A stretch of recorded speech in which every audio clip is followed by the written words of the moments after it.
Start by finding a position where balance would be a comfortable challenge for you. It could be standing next to a chair or a wall. It could even be sitting down on a chair on the edge. Whatever's comfortable for you. Most important is that you feel safe. And then we're just going to find an aligned position where your body feels sturdy but light, your breathing feels easy, and you can dial up some core strength while you're still breathing easy. Adopt a mindset of observing how your body takes care of you. Just observing. You're going to notice these ways that your brain and your body are constantly working together to take care of you.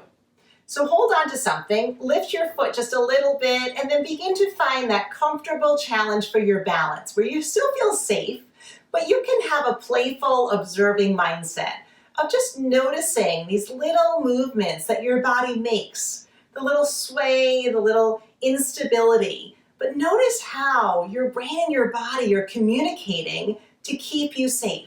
And even if you put your foot down and you fall out of balance a little bit, celebrate that. It's not failure, it's success. Your foot caught you. So make sure that you're in that comfortable level where you can be playful and just observe. And retrain your brain to trust your body. Retrain your body to trust your brain. So just playful, just moving around a little bit through your arms and your legs.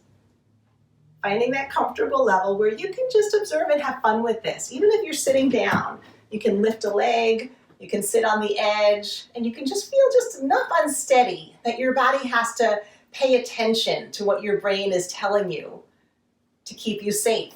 Try the other foot. Lifting one leg, aligned, comfortable, playful observation.